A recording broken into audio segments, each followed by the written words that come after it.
الله أكبر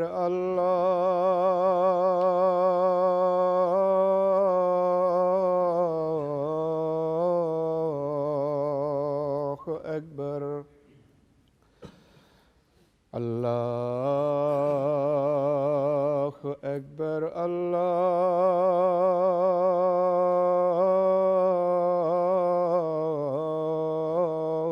الله أكبر أشهد أن لا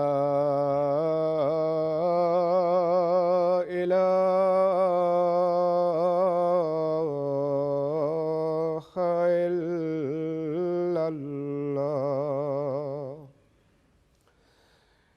أشهد أن لا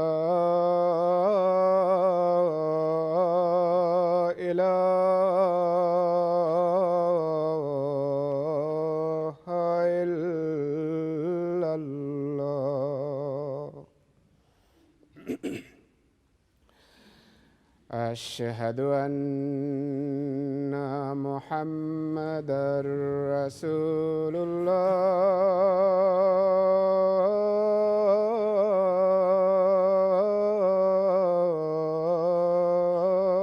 الله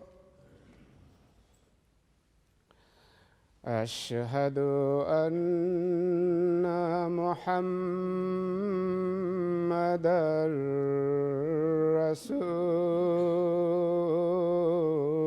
رسول الله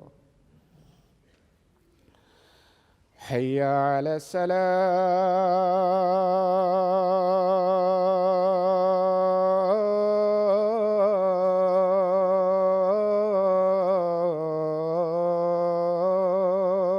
الصلاة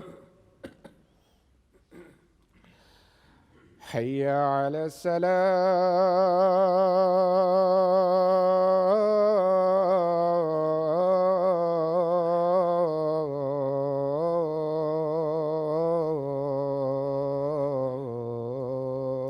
الصلاة حي على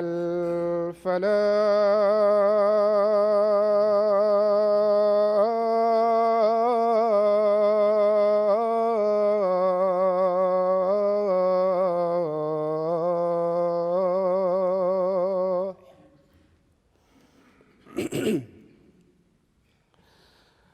حي على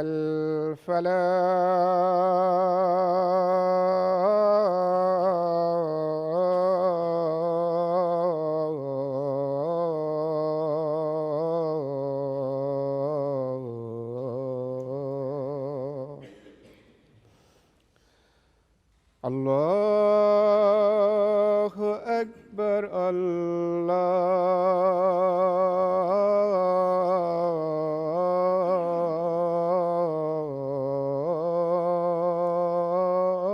الله أكبر لا إله إلا الله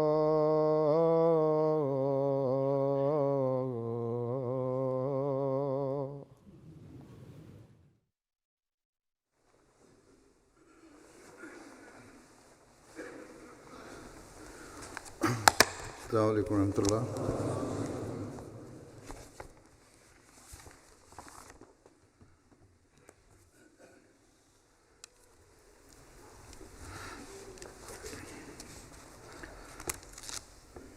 أشهد أن لا إله إلا الله وحده لا شريك له وأشهد أن محمدًا عبده ورسوله أما بعد فأعوذ بالله من الشيطان الرجيم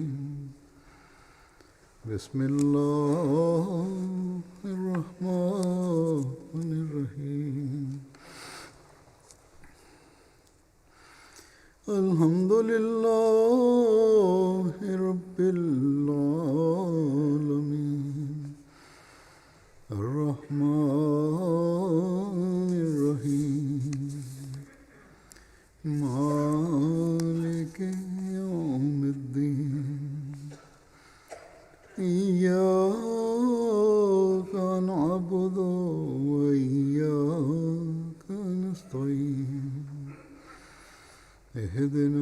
الصراط المستقيم صراط الذين أنعمت عليهم غير المغضوب عليهم ولا الضالين.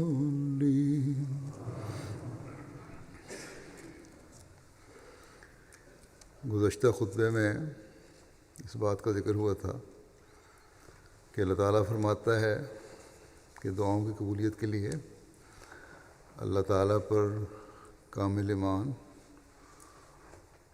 اور اسے سب قدرتوں کا مالک سمجھتے ہوئے اس سے مانگنا اور اس کے حکموں پر عمل کرنا ضروری ہے.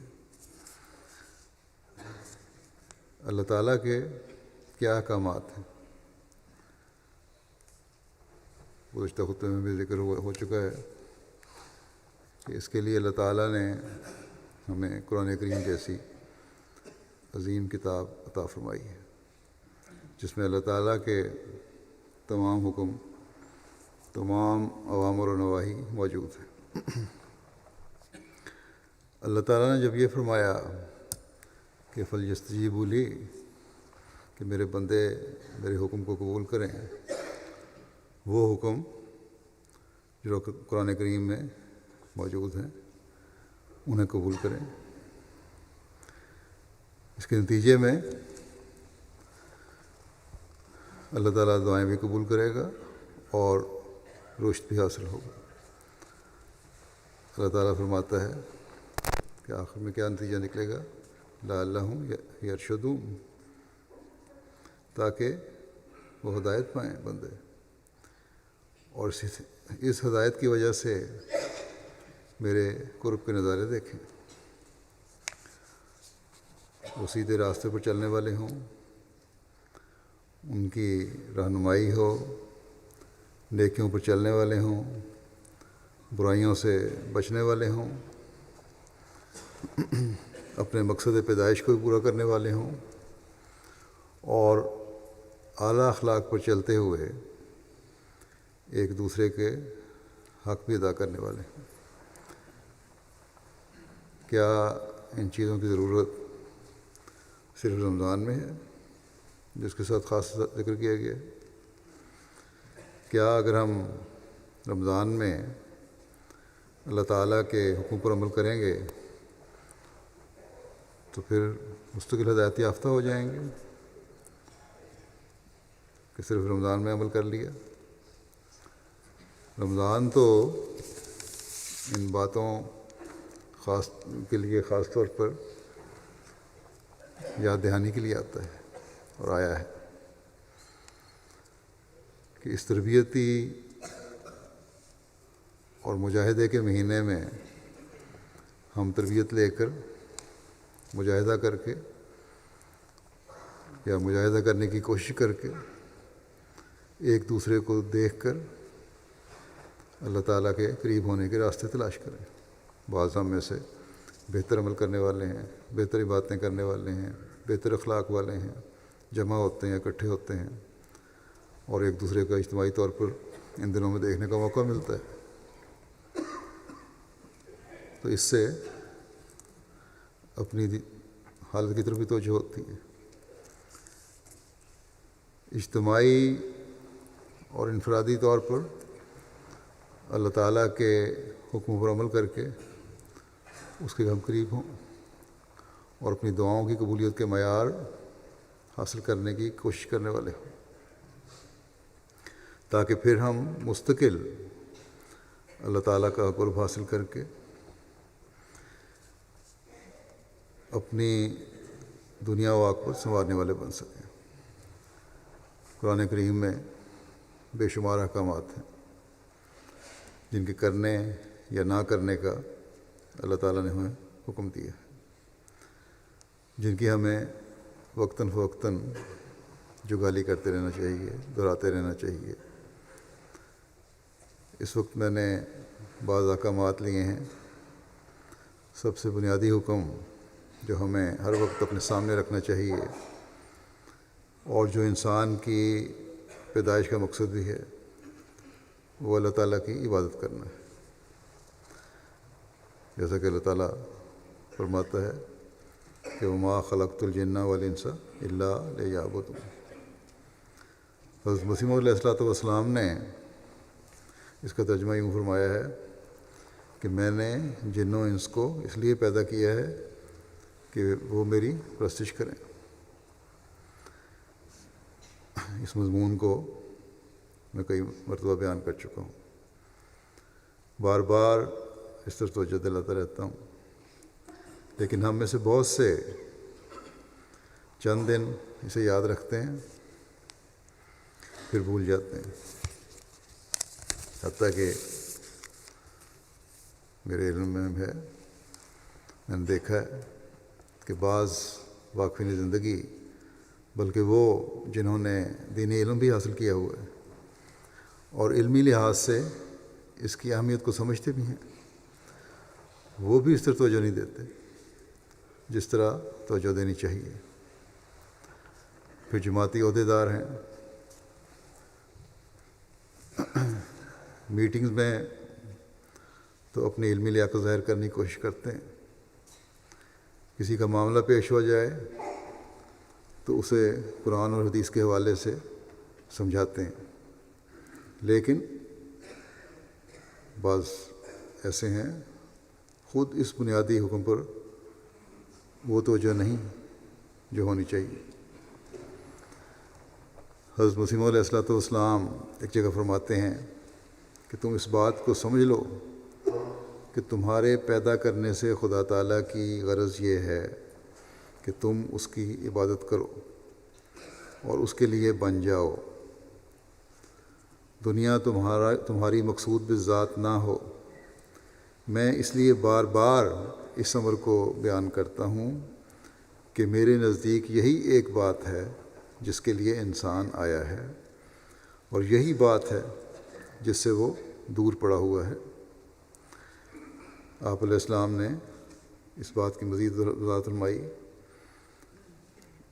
آگے کہ دنیا کو مقصود بالذات نہ بنانے سے یہ مطلب نہیں ہے کہ تم دنیاوی کام نہ کرو، بے شک وہ بھی کرو، لیکن جو عبادت کی ذمہ داری ہے، بلکہ جو مقصد پیدائش ہے،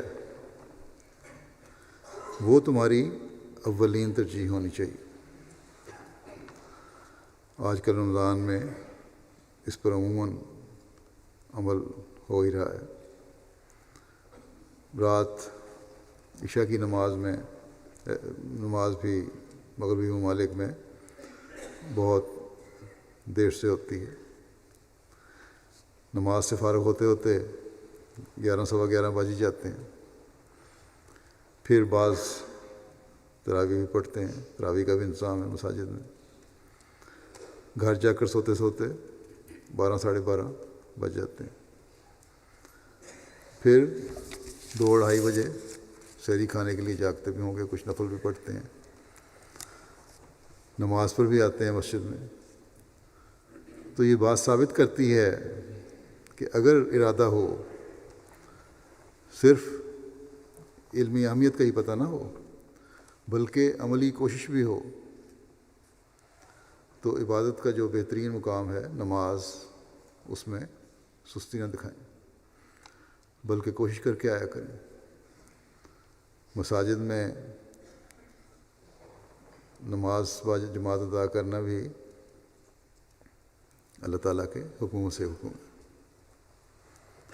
بس اس رمضان میں واقفین زندگی جن کا عہد ہے کہ ہم دین کو دنیا پر مقدم کرنے والوں میں سب سے آگے رہنے والے ہم میں سے ہونے کی اپنی تمام تر طاقتوں کے ساتھ کوشش کریں گے، اور عہدیدار جن پر افراد کی نظر ہے اور ان کو انہوں نے چنا بھی اس لیے ہوا ہے، منتخب کیا ہے کہ ہم میں سے بہتر ہیں، وہ ایک نمونہ ہونے چاہیے۔ ان کو اس بات کی پوری کوشش کرنی چاہیے کہ صرف رمضان میں ہی نہیں، کہ رمضان میں ہی اللہ تعالیٰ کے بتائے ہوئے طریق کے مطابق عبادت پر زور نہیں دینا، اور دن ہی نہ گنتے رہیں کہ باقی 13 دن رہ گئے یا 12 دن رہ گئے تو ہم اپنی پرانی روش پہ یا روٹین پہ آ جائیں گے، بلکہ یہ کوشش ہو کہ اس رمضان کی تربیت اور مجاہدے نے ہم میں جو عبادتوں کی طرف توجہ میں بہتری پیدا کی ہے اسے ہم نے اب مستقل زندگی کا حصہ بنانا ہے، اپنے نمونے قائم کرنے ہیں، جیسا کہ میں نے حضرت مسیح موعود علیہ السلام کا بھی اقتباس پیش کیا جس میں آپ نے بڑے درد سے یہ توجہ دلائی اور یہ فرمایا کہ میں بار بار توجہ دلاتا ہوں۔ اس زمن میں آپ کے چند اور اقتباسات پیش کرتا ہوں جس سے اس کی مزید وضاحت ہوتی ہے۔ حضرت مسیح موعود علیہ السلام ایک جگہ فرماتے ہیں کہ جب خدا تعالیٰ کا ارادہ انسانی خلقت سے صرف عبادت ہے تو مومن کی شان نہیں کہ کسی دوسری چیز کو عین مقصود بنا لے۔ حقوق نفس تو جائز ہیں مگر نفس کی بے اعتدالیاں جائز نہیں۔ حقوق نفس بھی اس لیے جائز ہیں کہ تا وہ درماندہ ہو کر رہ ہی نہ جائیں۔ تم بھی ان چیزوں کو اسی واسطے کام میں لاؤ، ان سے کام اس واسطے لو کہ یہ تمہیں عبادت کے لائق بنائے رکھیں، نہ اس لیے کہ وہی تمہارا مقصود اصلی ہو۔ نفس کے حقوق ادا کرنے کا حدیث میں بھی ذکر آیا ہے۔ حضرت صلی اللہ علیہ وسلم نے فرمایا کہ تمہارے نفس کا بھی تم پر حق ہے۔ حضرت مسیح علیہ السلام فرماتے ہیں کہ بے شک یہ حق ہے لیکن اس میں اعتدال ہونا چاہیے، میانہ روی ہونی چاہیے۔ جائز حق جو ہے نفس کے وہ ادا کرو، کیونکہ یہ حقوق اللہ تعالیٰ نے انسانی فطرت میں رکھے، اس لیے ان کو ادا کرنا تو بہت ضروری ہے۔ ان کو اپنے فائدے اور استعمال میں لاؤ، ورنہ بعض چیزیں ایسی ہیں اگر ان کو استعمال نہ کیا جائے، پورا حق نہ ادا کیا جائے نفس کا، تو بعض حصیں ختم ہو جاتی ہیں، وہ جو مقصد نہیں ہے انسانی پیدائش کا، بلکہ عبادت کے مقصد کے ساتھ ہی ان چیزوں کا استعمال کرنا بھی ضروری ہے۔ اللہ تعالیٰ کی پیدا کی ہوئی خصوصیات اور طاقتوں کو استعمال کرنا ضروری ہے، اور نہ استعمال کرنا اللہ تعالیٰ کی ناشکری ہے۔ ایک صحابیہ تھیں، برا حال تھا ان کا، نہ تیار ہوتی تھیں نہ کنگھی کرتی تھیں۔ کسی نے ان کے بارے میں حضرت صلی اللہ علیہ وسلم کی خدمت میں عرض کیا کہ اس طرح رہتی ہے۔ آپ نے بلا کے پوچھا، انہوں نے کہا میں کس چیز کے لیے تیار ہوں، میرا خاوند تو دن کو بھی عبادت کرتا ہے رات کو بھی عبادت کرتا ہے۔ تو آپ نے خاوند کو بلا کے کہا کہ تمہارے نفس کا بھی تم پہ حق ہے، تمہاری بیوی کا بھی تم پہ حق ہے، بس حقوق ہر طرح کے ادا ہونے چاہیے، لیکن مقصد جو پیدائش کا ہے اس کو بہرحال سامنے رکھنا چاہیے۔ نفس کے حقوق بھی ادا ہوں گے، صحت رہے گی، اور جب صحت رہے گی تو عبادت بھی صحیح طریقے سے ہو سکے گی۔ پھر حضرت مسیح علیہ السلام فرماتے ہیں کہ بے محال استعمال سے حلال بھی حرام ہو جاتا ہے۔ فرمایا کہ ما خلقت الجن والانس الا لیعبدون سے ظاہر ہے کہ انسان صرف عبادت کے لیے پیدا کیا گیا ہے، بس اس مقصد کو پورا کرنے کے لیے جس قدر چیز اس سے درکار ہے، اگر اس سے زیادہ لینا ہے، زیادہ لیتا ہے تو گو وہ شے حلال ہی ہو مگر فضول ہونے کی وجہ سے اس کے لیے حرام ہو جاتی۔ جائز استعمال ہر چیز کا ٹھیک، لیکن اگر ضرور سے زیادہ استعمال ہے تو وہ حلال بھی حرام بن جاتا ہے۔ فرمایا جو انسان رات دن نفسانی لذات میں مصروف ہے وہ عبادت کا کیا حق ادا کر سکتا ہے؟ مومن کے لیے ضروری ہے کہ وہ ایک تلخ زندگی بسر کرے، لیکن عیش و عشرت میں بسر کرنے سے تو وہ اس زندگی کا عشر عشیر بھی حاصل نہیں کر سکتا۔ پھر فرماتے ہیں کہ اصل غرض انسان کی خلقت کی یہ ہے کہ وہ اپنے رب کو پہچانے اور اس کی فرما برداری کرے، جیسا کہ اللہ تعالیٰ نے فرمایا ما خلقت الجن والانس الا لیعبدون، میں نے جن و انس کو اس لیے پیدا کیا ہے کہ وہ میری عبادت کریں۔ مگر افسوس کی بات ہے کہ اکثر لوگ جو دنیا میں آتے ہیں بالغ ہونے کے بعد بجائے اس کے کہ اپنے فرض کو سمجھیں اور اپنی زندگی کی غرض و غایت کو مد نظر رکھیں، وہ خدا تعالیٰ کو چھوڑ کر دنیا کی طرف مائل ہو جاتے ہیں اور دنیا کا مال اور اس کی عزتوں کے ایسے دل دادا ہوتے ہیں کہ خدا کا حصہ بہت ہی تھوڑا ہوتا ہے، اور بہت لوگوں کے دل میں تو ہوتا ہی نہیں کہ وہ دنیا میں منہمک اور فنا ہو جاتے ہیں۔ انہیں خبر بھی نہیں ہوتی کہ خدا بھی کوئی ہے۔ ہاں، اس وقت پتہ لگتا ہے جب قابض ارواح آ کر جان نکال لیتا ہے۔ دنیا کے جھنجھڑوں سے، دنیا کے کاموں سے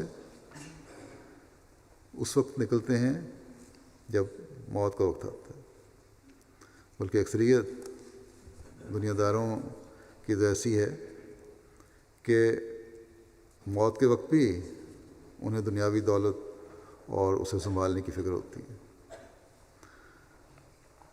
ایک مومن کی تو یہ حالت نہیں ہوتی، لیکن کہ موت کے وقت یہ صرف اسی طرح توجہ ہو کہ دنیا کس طرح سنبھالنی ہے، لیکن صحت میں بہت سے ایسے ہیں ایمان لانے کے باوجود جو اس مقصد کو بھول کر، جو زندگی کا مقصد ہے، دنیاوی مقاصد کی تلاش میں زیادہ فکر مند ہوتے ہیں۔ بس ہم میں سے ہر ایک کو یہ فکر سب سے زیادہ مقدم رکھنی چاہیے کہ ہم اپنی زندگی کے مقصد کو پورا کرنے والے بنیں، اور اس رمضان کو بھی، رمضان کے بعد بھی ہماری توجہ اللہ تعالیٰ کی عبادت کی طرف رہے، اور اس کے لیے جو مسجدوں کی آبادی کا حکم ہے اسے ہم اپنے سامنے رکھیں۔ حضرت مسیح موعود علیہ السلام نے ایک جگہ فرمایا کہ انسان کے دل میں خدا کے قرب کے حصول کا ایک درد ہونا چاہیے، خدا کے قرب کے حصول کا ایک درد ہونا چاہیے، جس کی وجہ سے اس کے، یعنی خدا تعالیٰ کے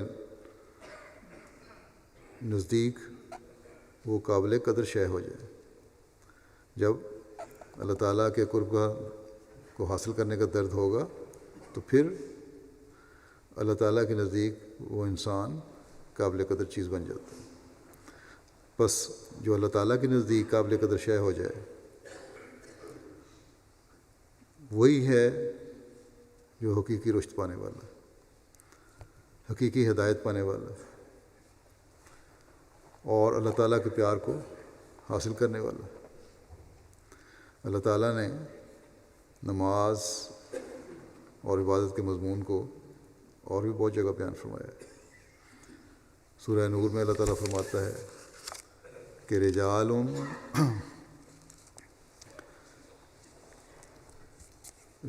لا تلہیہم تجارت ولا بیع عن ذکر اللہ وإقام الصلاۃ وإیتاء الزکوٰۃ یخافون یوما تتقلب فیہ القلوب والابصار۔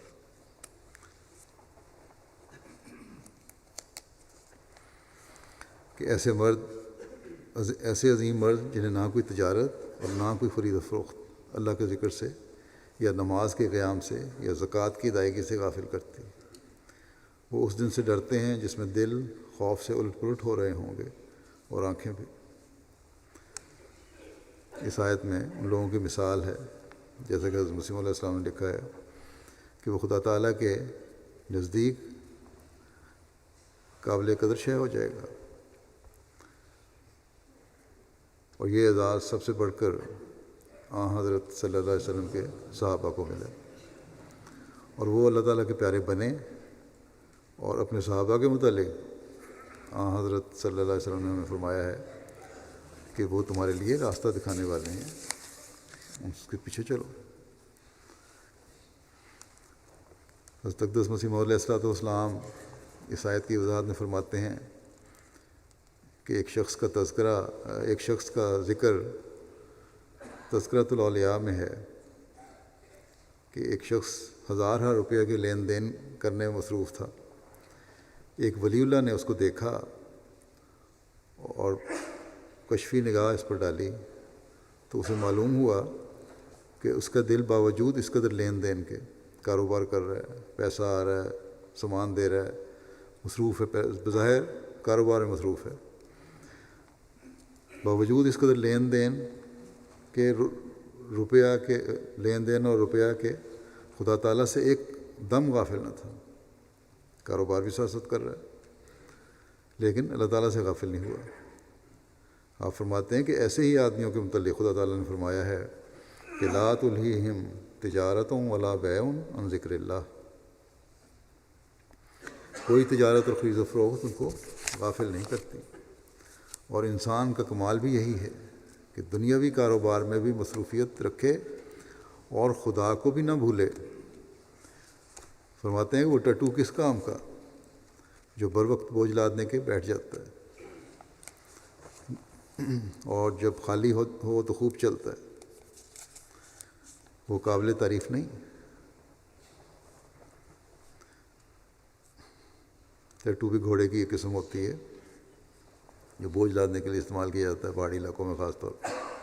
پھر آپ فرماتے ہیں کہ وہ فقیر جو دنیاوی کاموں سے گھبرا کر گوشہ نشین بن جاتا ہے وہ ایک کمزوری دکھلاتا ہے۔ یہ پہلو بھی سامنے ہونا چاہیے۔ عبادت مقصد ہے لیکن دنیاوی کام بھی ساتھ ساتھ، لیکن وہ لوگ جو گوشہ نشین ہو جاتے ہیں، فقیر بن جاتے ہیں، فرمایا کہ وہ کمزوری دکھلاتے ہیں۔ اسلام میں رہبانیت نہیں، ہم کبھی نہیں کہتے کہ عورتوں اور بال بچوں کو ترک کر دو اور دنیاوی کاروبار کو چھوڑ دو، نہیں، بلکہ ملازم کو چاہیے کہ وہ اپنی ملازمت کے فرائض ادا کرے اور تاجر اپنی تجارت کے کاروبار کو پورا کرے، لیکن دین کو مقدم رکھے، یہ شرط ہے۔ اس کی مثال خود دنیا میں موجود ہے۔ آپ فرماتے ہیں دنیا میں موجود ہے اس کی مثال کہ تاجر اور ملازم باوجود اس کے کہ وہ اپنی تجارت اور ملازمت کو بہت عمدگی سے پورا کرتے ہیں، پھر بھی بیوی بچے رکھتے ہیں اور ان کے حقوق برابر ادا کرتے ہیں۔ ایک طرف کاروبار بھی ہے، ملازمتیں بھی ہیں، لیکن گھر کی ذمہ داریاں جو ہیں، بچوں کی ذمہ داریاں ہیں، بیوی کے حقوق ہیں، وہ بھی سب ادا کر رہے ہوتے ہیں۔ دونوں چیزیں ساتھ ساتھ چل رہی ہوتی ہیں۔ فرمایا کہ ایسا ہی ایک انسان ان تمام مشاغل کے ساتھ خدا تعالیٰ کے حقوق کو ادا کر سکتا ہے اور دین کو دنیا پر مقدم رکھ کر بڑی عمدگی سے اپنی زندگی گزار سکتا ہے۔ نمازوں کی حفاظت کے بارے میں خدا تعالیٰ فرماتا ہے کہ حافظوا علی الصلوات والصلاۃ الوسطی وقوموا للہ قانتین،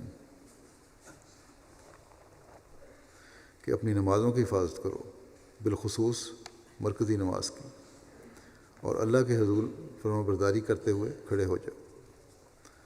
اس آیت میں خاص طور پر ان لوگوں کو نماز کی طرف توجہ دلائی گئی ہے جن کے لیے کوئی بھی نماز کسی بھی طرح بوجھ ہے۔ اگر فجر کی نماز میں بوجہ رات دیر تک جاگنے اور سستی کی وجہ سے شامل ہونا مشکل ہے، وقت پہ پڑھنا مشکل ہے، تو یہ ایسے شخص کے لیے صلاۃ الوسطی ہے۔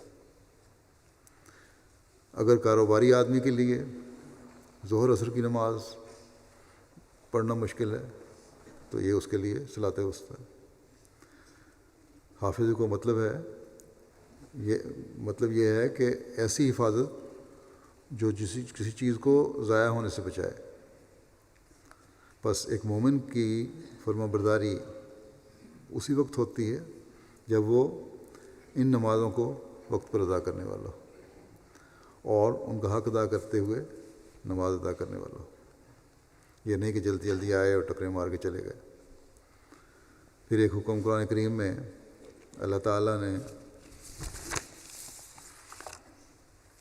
عہدوں کو پورا کرنے اور ان کی پابندی کا دیا۔ اس میں خدا تعالیٰ سے کیے ہوئے عہد بھی ہیں اور بندوں کے عہد بھی۔ اللہ تعالیٰ کے عہد اللہ تعالیٰ کے دین کے بارے میں عہد ہیں، مسلمان ہونے، اور پھر ہم احمدیوں کو خاص طور پر حضرت مسیح موعود علیہ الصلوۃ والسلام کے بیت میں آنے کا جو عہد ہے، دین کو دنیا پر مقدم رکھنے کا جو ہم نے عہد کیا ہے، اسلام کی تعلیم پر عمل کرنے کا جو ہم نے عہد کیا ہے، ان تمام باتوں کی پابندی کا عہد ہے جو اللہ تعالیٰ کے حق ادا کرنے کی طرف توجہ دلاتے ہیں۔ شرائط بیت میں ساری چیزیں شامل ہیں، اور بندوں کا حق ادا کرنے کی طرف بھی توجہ دلاتی ہیں۔ اس طرح ہمیں توجہ دینی چاہیے۔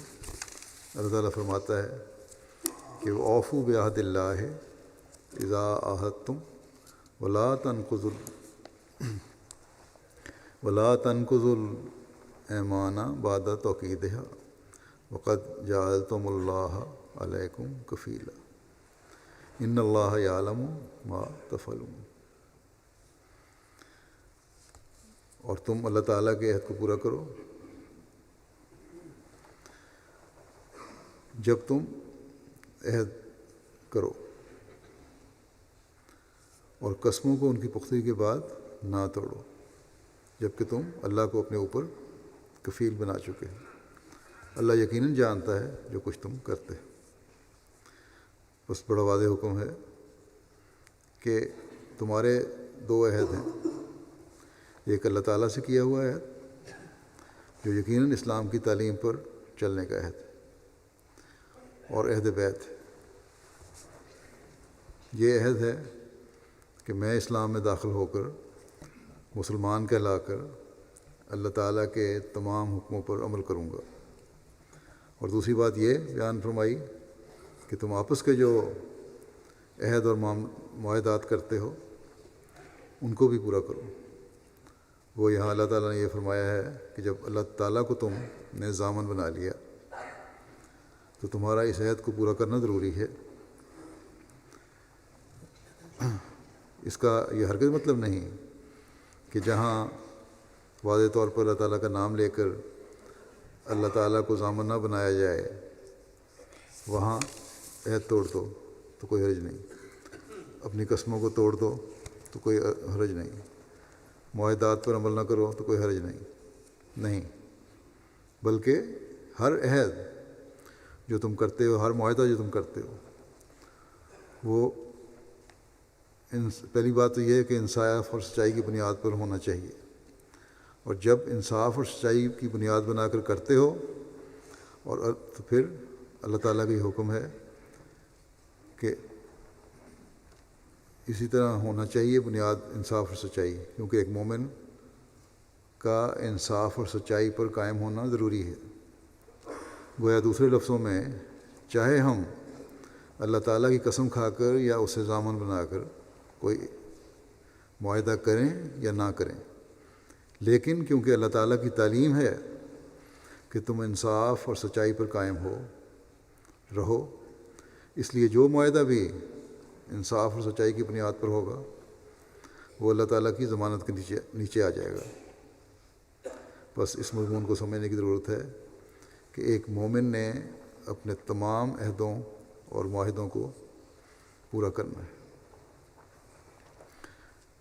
اگر اس بات کی اہمیت اور حقیقت کو ہم سمجھ لیں تو ہر قسم کے جھگڑوں اور دھوکہ دہیوں اور الزامات سے ہمارا معاشرہ پاک ہو سکتا ہے۔ عائلی معاملات میں بھی جو مسائل پیدا ہوتے ہیں وہ بھی کبھی پیدا نہ ہوں، کیونکہ وہاں بھی عہد توڑے جا رہے ہوتے ہیں۔ آج کل میں نے دیکھا ہے دنیاوی لالچوں کی وجہ سے معاہدوں کو توڑنے اور دھوکہ دینے اور زبان کے اقرار کو پورا نہ کرنے کے معاملات بڑھ رہے ہیں ہمارے اندر بھی.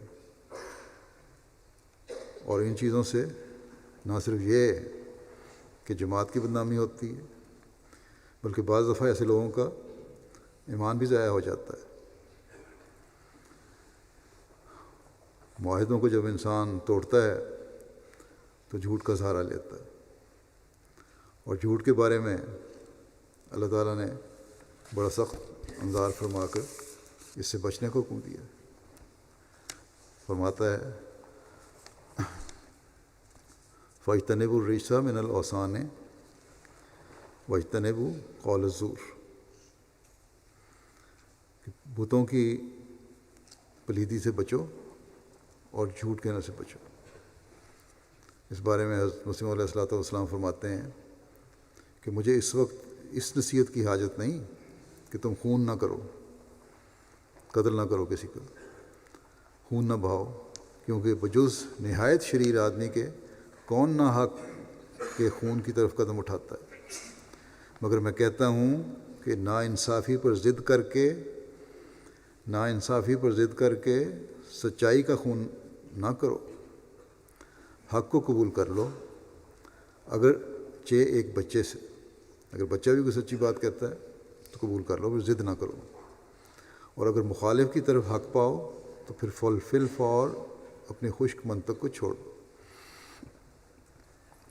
اگر تمہارا مخالف ہے، وہ سچی بات کہتا ہے، لڑائی جھگڑے ہو رہے ہیں، تو دیکھ لو کہ اسی طرف سچائی ہے، تو پھر بحث کرنے کی ضرورت نہیں، پھر منطق جھاڑنے کی ضرورت نہیں، پھر سچائی کو قبول کرو.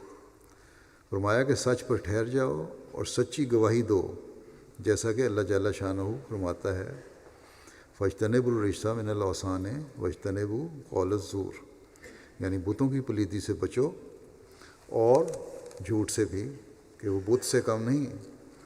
جو چیز قبلہ حق سے تمہارا منہ پھیرتی ہے وہ تمہاری راہ میں بت ہے. جو سچائی اختیار کرنے سے تمہاری ہٹاتی ہے وہ بت ہے. سچی گواہی دو، اگرچہ تمہارے باپوں یا بھائیوں یا دوستوں پر ہو. چاہیے کہ کوئی عداوت بھی تمہیں انصاف سے مانے نہ کرے. ہم غیروں کو تو یہ بات بتاتے ہیں اور قرآن کریم کی تعلیم دکھاتے ہیں کہ یہ انصاف کی تعلیم ہے، لیکن بہت سارے ایسے ہیں ہم میں سے جب ہمارے اپنے معاملات آتے ہیں تو اس چیز کو بھول جاتے ہیں. پھر ایک موقع پر حضرت مسیح علیہ الصلوۃ والسلام فرماتے ہیں کہ بت پرستی کے ساتھ اس جھوٹ کو ملایا ہے، جھوٹ کو بت پرستی کے ساتھ ملایا ہے. جیسا احمق انسان اللہ تعالیٰ کو چھوڑ کر پتھر کی طرف سر جھکاتا ہے، ویسے ہی صدق اور راستی کو چھوڑ کر اپنے مطلب کے لیے جھوٹ کو بت بناتا ہے. یہی وجہ ہے کہ اللہ تعالیٰ نے اس کو بت پرستی کے ساتھ ملایا اور اسی سے نسبت دی. جیسے ایک بت پرست بت سے نجات چاہتا ہے، یعنی بت بنا کر اس کے پاس جاتا ہے عبادت کرنے کے لیے، سمجھتا ہے کہ اس کی عبادت کروں گا میں یا اس سے اپنے گناہوں کی معافی مانگوں گا تو مجھے نجات مل جائے گی یا میرے مقاصد حل ہو جائیں گے. فرمایا کہ جھوٹ بولنے والا بھی اپنی طرف سے بت بناتا ہے اور سمجھتا ہے کہ اس بت کے ذریعے نجات ہو جائے گی، کہ میں جھوٹ بولوں گا تو میرا معاملہ طے ہو جائے گا. فرمایا کیسی خرابی آ کر پڑی ہے. اگر کہا جاوے کہ کیوں بت پرست ہوتے ہو، اس نجاست کو چھوڑ دو، تو کہتے ہیں کیوں کر چھوڑ دیں، اس کے بغیر گزارا نہیں ہوتا. اس سے بڑھ کر اور کیا بدقسمتی ہوگی کہ جھوٹ پر اپنا مدار سمجھتے ہیں. مگر میں تمہیں یقین دلاتا ہوں کہ آخر سچ ہی کامیاب ہوتا ہے، بھلائی اور فتح اسی کی ہے. یقیناً یاد رکھو جھوٹ جیسی کوئی منحوس چیز نہیں. عام طور پر دنیا دار کہتے ہیں کہ سچ بولنے والے گرفتار ہوتے ہیں، مگر میں کیوں کر اس کو باور کروں. مجھ پر 7 مقدمات ہوئے ہیں اور خدا تعالیٰ کے فضل سے کسی ایک میں ایک لفظ بھی مجھے جھوٹ لکھنے کی ضرورت نہیں پڑی. کوئی بتائے کہ کسی ایک میں بھی خدا تعالیٰ نے مجھے شکست دی ہو. اللہ تعالیٰ تو آپ سچائی کا حامی اور مددگار ہے. یہ ہو سکتا ہے کہ وہ راست باز کو سزا دے؟ یہ کس طرح ہو سکتا ہے؟ اگر ایسا ہو تو پھر تو دنیا میں کوئی شخص سچ بولنے کی ضرورت نہ کرے۔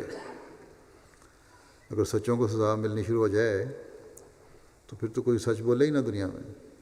فرمایا اور خدا تعالیٰ پر ہی سے اعتقاد بھی اٹھ جاوے، راست باز تو زندہ ہی مر جاویں۔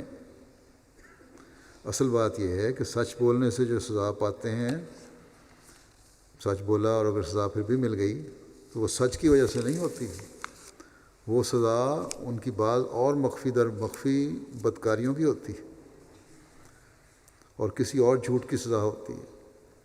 خدا تعالیٰ کے پاس تو ان کی بدیوں اور شرارتوں کا ایک سلسلہ ہوتا ہے، ان کی بہت سی خطائیں ہوتی ہیں اور کسی نہ کسی میں سزا پا لیتے ہیں۔ بس اللہ تعالیٰ کے حضور ہمیشہ عاجزی سے جھکتے ہوئے ہمیں اپنے گناہوں کی معافی مانگتے رہنا چاہیے کہ اللہ تعالیٰ کی پکڑ میں ہم اپنے کسی مخفی گناہ کی وجہ سے نہ آ جائیں۔ اللہ تعالیٰ کا حکم ہمیں یہ ہے اور متقیوں کو کہ اللہ تعالیٰ نے ایک نشانی یہ بتائی ہے کہ والکاظمین الغیظ والعافین عن الناس، غصہ کو دبانے والے ہیں اور لوگوں کو معاف کرنے والے۔ عفو کا مطلب ہے کہ اپنے خلاف کیے گئے جرم کو مکمل طور پر بھلا کر کسی کو معاف کر دینا، یہ عفو ہے۔ بس متقی وہ ہے جو نہ صرف غصہ کو دبانے والا ہو بلکہ معاف کرنے والا بھی ہو، اور پھر یہ معاف اس طرح کرے کہ جس نے بھی میرے خلاف جرم کیا ہے اس کو میں بھول جاؤں۔ اس بارے میں وضاحت فرماتے ہوئے کہ غصہ کو دبانے کے کیا فائدے ہیں، حضرت اقدس مسیح علیہ السلام فرماتے ہیں کہ یاد رکھو کہ عقل اور جوش میں خطرناک دشمنی ہے۔ جب جوش اور غصہ آتا ہے تو عقل قائم نہیں رہ سکتی، لیکن جو صبر کرتا ہے اور بردباری کا نمونہ دکھاتا ہے اس کو ایک نور دیا جاتا ہے جس سے اس کی عقل و فکر کی قوتوں میں ایک نئی روشنی پیدا ہو جاتی ہے، اور پھر نور سے نور پیدا ہوتا ہے۔ غصے اور جوش کی حالت میں چونکہ دل و دماغ تاریک ہوتے ہیں، اس لیے پھر تاریکی سے تاریکی پیدا ہوتی ہے۔ پھر ایک جگہ آپ نے فرمایا کہ یاد رکھو جو شخص سختی کرتا ہے اور غضب میں آ جاتا ہے اس کی زبان سے معارف اور حکمت کی باتیں ہرگز نہیں نکل سکتیں، وہ دل حکمت کی باتوں سے محروم کیا جاتا ہے۔ جو اپنے مقابل کے سامنے جلد تیش میں آ کر آپے سے باہر ہو جاتا ہے، گندا دہن اور بے لگام ہو کر ہونٹ لطائف کے چشمے سے بے نصیب اور محروم کیے جاتے ہیں۔ جب گندے دہنی نکلتی ہے زبان سے، گندے الفاظ نکل رہے ہوں، گالیاں نکل رہی ہوں، تو پھر کوئی اس پہ روک ٹوک نہیں ہوتی۔ پر زبان جو ہے، زبان اور منہ، پھر جو اچھی باتیں ہیں، جو اللہ تعالیٰ کو پسند باتیں ہیں، جو نیکی کی باتیں ہیں، ان سے پھر محروم ہو جاتی ہے۔ وہ پھر ہمیشہ ایسے لوگ گاندھی بکتے ہیں۔ فرمایا کہ غضب اور حکمت دونوں جمع نہیں ہو سکتے۔ جو مغضوب الغضب ہوتا ہے اس کی عقل موٹی اور فہم کند ہوتا ہے، غصے میں آ گئے تو موٹی عقل ہو گئی اور پھر سوچنے سمجھنے کی صلاحیتیں بھی ختم ہو جاتی ہیں۔ فرمایا کہ اس کو کبھی کسی میدان میں غلبہ اور نصرت نہیں دیے جاتے۔ غضب نصف جنون ہے، جب یہ بھڑکتا ہے تو پورا جنون ہو سکتا ہے۔ پھر ایک موقع پہ آپ نے فرمایا کہ مرد کو چاہیے کہ اپنے قوا کو برمحل اور حلال موقع پر استعمال کرے۔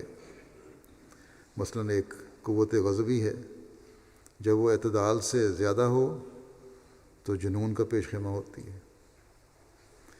جنون میں اور اس میں بہت تھوڑا فرق ہے، غصے میں اور جنون میں، پاگل پن میں بہت تھوڑا فرق ہے۔ جو آدمی شدید الغضب ہوتا ہے اس سے حکمت کا چشمہ چھین لیا جاتا ہے، بلکہ اگر کوئی مخالف ہو تو اس سے بھی مغضوب الغضب ہو کر گفتگو نہ کرے۔ اگر کوئی مخالف ہی ہے تمہارے تب بھی غصے میں آ کے ایسا غضب ناک ہو کر گفتگو نہ کرو، بلکہ پھر بھی حکمت سے بات کرنی چاہیے۔ بس اللہ تعالیٰ کے احکام جہاں ہمارے اخلاق کو بلند کر کے ہمیں اللہ تعالیٰ کا قرب دلاتے ہیں، وہاں ہماری عقلوں کو بھی جلا بخشنے والے ہیں، اور اس کے ساتھ بہت سی دشمنیوں اور نقصانوں سے بھی انسان بچ جاتا ہے۔ اکثر غصے میں آنے والوں اور لڑنے والوں کو نقصان اٹھاتے دیکھا گیا ہے، کبھی فائدہ تو نہیں ہوا۔ حضرت مسیح علیہ الصلوۃ والسلام ایک جگہ فرماتے ہیں کہ 2 قوتیں انسان کو منجر بے جنون کر دیتی ہیں، یعنی جنونی بنا دیتی ہیں۔ کون سی 2 قوتیں ہیں؟ ایک بدزنی اور ایک غضب۔ جب کہ افراد تک پہنچ جائیں، جب انتہا تک پہنچ جائیں یہ چیزیں، تو پھر انسان کو پاگل بنا دیتی ہیں۔ بس لازم ہے کہ انسان بدزنی اور غضب سے بہت بچے۔ آپ نے فرمایا لازم ہے کہ انسان بدزنی اور غضب سے بہت بچے۔ بدزنی سے بچنے کے لیے اللہ تعالیٰ نے ہمیں قرآن کریم میں بھی حکم دیا ہے۔ اللہ تعالیٰ فرماتا ہے کہ یا ایھا الذین آمنوا اجتنبوا کثیرا من الظن ان بعض الظن اسم ولا تجسسوا ولا یغتب بعضکم بعضا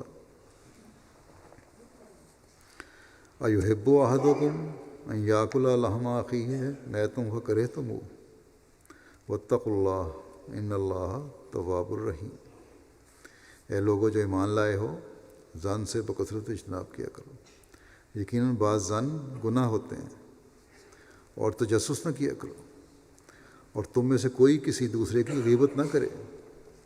کیا تم میں سے کوئی یہ پسند کرتا ہے کہ اپنے مردہ بھائی کا گوشت کھائے؟ بس تم اس سے سخت کراہت کرتے ہو، اور اللہ کا تقوی اختیار کرو، یقیناً اللہ بہت توبہ قبول کرنے والا اور بار بار رحم کرنے والا ہے۔ اس آیت میں پہلی چیز جس سے بچنے کا حکم ہے وہ بدظنی ہے۔ حضرت مسیح موعود علیہ الصلوۃ والسلام فرماتے ہیں کہ بدظنی ایسا مرض اور ایسی بری بلا ہے جو انسان کو اندھا کر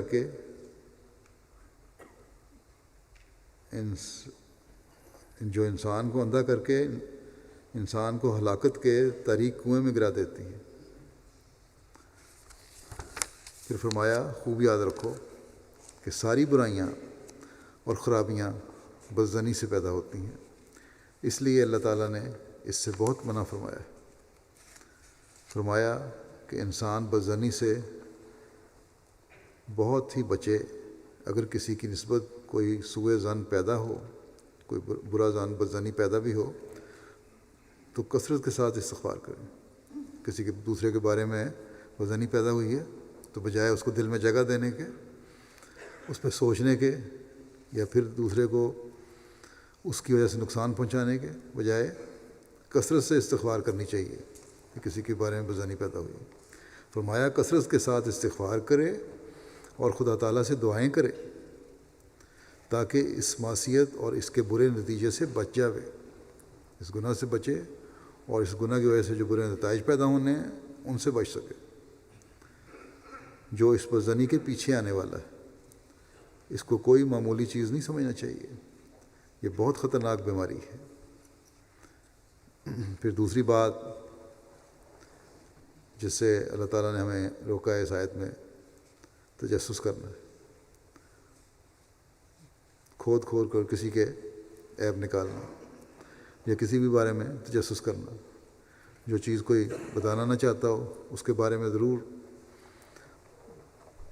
ایک کوشش کرنا کہ مجھے علم میں آ جائے، یہ چیزیں غلط ہیں، اس سے بھی برائیاں پیدا ہوتی ہیں۔ پھر تیسرا حکم یہ ہے کہ غیبت نہ کرو۔ غیبت کرنا ایسا ہی ہے جیسا کسی نے اپنے مردہ بھائی کا گوشت کھا لیا، اور اس سے تم سخت کراہت کرو گے۔ حضرت صلی اللہ علیہ وسلم سے غیبت کے متعلق پوچھا گیا تو آپ نے فرمایا کہ کسی کی سچی بات کا اس کی غیر موجودگی میں اس طرح بیان کرنا کہ اگر وہ موجود ہے تو اسے برا لگے، تو یہ غیبت ہے۔ کسی کی سچی بات کا اس کی غیر موجودگی میں بیان، چاہے وہ سچی بات ہی ہو، اور ایسی بات جو اس کو برا لگے، اس کو اگر بیان کر رہے ہو غیر موجودگی میں، تو یہ غیبت ہے۔ اور اگر اس میں وہ بات ہے ہی نہیں جو بیان کی جا رہی ہے، تو یہ بہتان ہے۔ بس متقی کا یہ کام ہے نہیں ہے کہ ایسی باتیں کریں جس سے مسائل پیدا ہوتے ہیں، معاشرے میں فساد پیدا ہوتے ہیں۔ نہ غیبت کرنی ہے، نہ کسی بہتان لگانا۔ بس رمضان میں جب ہم چاہتے ہیں کہ اللہ تعالیٰ کا تقوی اختیار کریں، اس کا قرب ہمیں ملے، اپنی دعاؤں کو ہم قبول ہوتا ہوا دیکھیں، تو ان برائیوں سے بچنے کی اور اللہ تعالیٰ کے احکامات پر عمل کرنے کی ہمیں بہت زیادہ کوشش کرنی چاہیے۔ اللہ تعالیٰ ہمیں اس کی توفیق عطا فرمائے کہ ہم اس کے تمام احکامات پر عمل کرتے ہوئے اس کا قرب حاصل کرنے والے ہوں، اور رمضان کے بعد بھی ہم میں یہ نیکیاں قائم رہیں، اللہ تعالیٰ کے حقیقی عابد ہم بنیں اور اسی کی کامل فرمانبرداری اختیار کرنے والے ہوں۔ نماز کے بعد ایک جنازہ غائب پڑھاؤں گا، جو ایک شہید کا جنازہ ہے، مکرم چودھری خلیق احمد صاحب ابن چودھری بشیر احمد صاحب، حلقہ گلزار ہجری، ضلع کراچی۔ آپ کو 49 سال کی عمر میں مخالفین احمدیت نے 20 جون 2016 کو رات تقریباً 9:30 بجے ان کے کلینک میں گھس کر فائرنگ کر کے شہید کر دیا۔ انا للہ و انا الیہ راجعون۔ تفصیلات کے مطابق چودھری خلیق احمد صاحب نے میڈیکل ڈپلومہ کیا ہوا تھا اور اپنے گھر کے قریب ہی ہومیوپیتھک اور ایلوپیتھک کلینک بنا رکھا تھا۔ وقوع کے روز حسب معمول روزہ افطار کرنے کے بعد اپنے کلینک واقعہ گلزار ہجری پر واپس آئے اور وہاں موجود مریضوں کو دیکھ رہے تھے۔ تقریباً رات 9:30 بجے ہیلمٹ پہنے ہوئے دو نامعلوم افراد نے کلینک میں آ کر آپ پر فائرنگ کر دی اور موقع سے فرار ہو گئے۔ فائرنگ کے نتیجے میں 2 گولیاں آپ کے سر میں لگیں اور 2 گولیاں سینے میں لگیں۔ کلینک کے قریب واقعہ میڈیکل سٹور والے نے فوری طور پر موٹر سائیکل پر آ کر آپ کے گھر جا کر اطلاع دی۔ آپ کا بیٹا گاڑی لے کر آیا اور گاڑی میں ڈال کر فوراً طور پر قریبی ہسپتال لے جایا گیا، لیکن آپ ہسپتال پہنچنے سے پہلے ہی جامع شہادت نوش فرما گئے تھے۔ انا للہ و انا الیہ راجعون۔ کراچی کے اسی حلقہ گلزار ہجری میں گزشتہ ماہ مئی کی 25 تاریخ کو نامعلوم افراد نے فائرنگ کر کے مکرم داؤد احمد صاحب اور حاجی غلام محی الدین صاحب کو بھی شہید کیا تھا۔ شہید مرحوم کے خاندان میں احمدیت کا نفوذ ان کے دادا مکرم اللہ بخش صاحب امرتسر کے ذریعے ہوا۔ ان کا خاندان امرتسر سے گوکھوال، پھر رحیم یار خان میں آباد ہوا، پھر شہداد پور ضلع سانگڑ میں منتقل ہو گئے۔ مرحوم شہداد پور ضلع سانگڑ کے قریب گاؤں احمد پور میں 1967 میں پیدا ہوئے تھے۔ ایف اے تک تعلیم حاصل کی، پھر 1988 میں کراچی شفٹ ہو گئے، یہاں میڈیکل کا ڈپلومہ کیا، ایک پرائیویٹ لیبارٹری میں ریڈیوگرافک ٹیکنیشین کے طور پر کام شروع کیا، ساتھ ہی شام کے وقت اپنے کلینک پر میڈیکل پریکٹس بھی شروع کی۔ بعضاں لیبارٹری کی ملازمت چھوڑ کر مکمل طور پر میڈیکل کلینک پر بیٹھنا شروع کر دیا۔ شہید مرحوم بے شمار خوبیوں کے حامل تھے۔ تبلیغ کا ان کو بڑا شوق تھا، کلینک پر بھی غیر جماعت کو تبلیغ کرتے رہتے تھے۔ شہید مرحوم نماز با جماعت کے پابند تھے، انتہائی ہمدرد انسان تھے، نوافل ادا کرنے والے بھی تھے، عبادات میں بڑے ہوئے تھے، مستحقین کا بغیر معاوضہ کے علاج بھی کرنے والے تھے۔ بعض غیر جماعت مریض کہتے تھے کہ آپ قادیانی ہیں، آپ سے دوا لینے کو دل تو نہیں کرتا، لیکن کیا کریں، بچوں کو شفا بھی آپ کی دوائی سے آتی ہے۔ آپ اللہ تعالیٰ کے فضل سے موسی بھی تھے، جماعتی خدمات میں پیش رہتے تھے۔ شہید مرحوم کو اپنے حلقہ میں بطور محصل اور بطور زعیم انصار اللہ خدمت کی توفیق ملی۔ گزشتہ 18 سال سے سیکٹری وقف نو حلقہ کے عہدے پر خدمات سر انجام دے رہے تھے۔ بچوں کو بہت چھوٹی عمر میں ان کی اہلیہ کہتی ہیں، اور بچوں نے بھی لکھا ہے کہ بڑی چھوٹی عمر میں نماز کا پابند بنایا، خود بھی 5 نمازیں باقاعدگی سے الگ الگ مقررہ وقت پر ادا کرتے۔ قرآن کریم کی روزانہ باترجمہ تلاوت آپ کا معمول تھا۔ خلیفہ وقت کا خطبہ خود بھی باقاعدگی سنتے اور ہمیشہ بچوں کو بھی سنواتے، بلکہ صبح شام MTA بھی ضرور لگاتے۔ اور MTA بہترین ذریعہ ہے اگر گھروں میں تربیت کرنی ہے.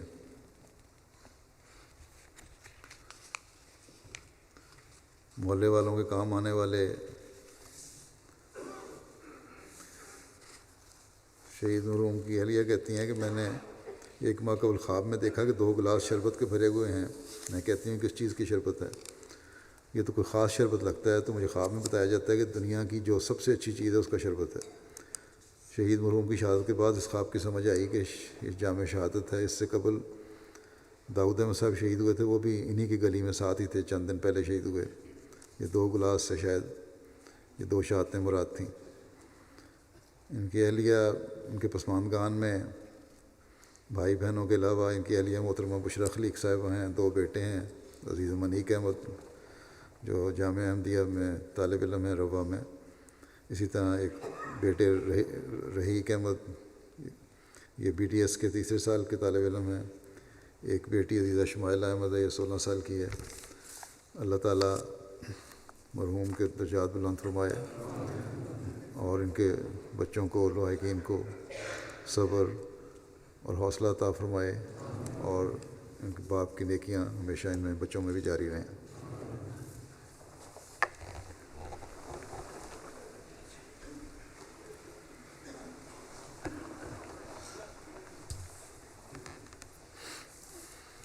الحمد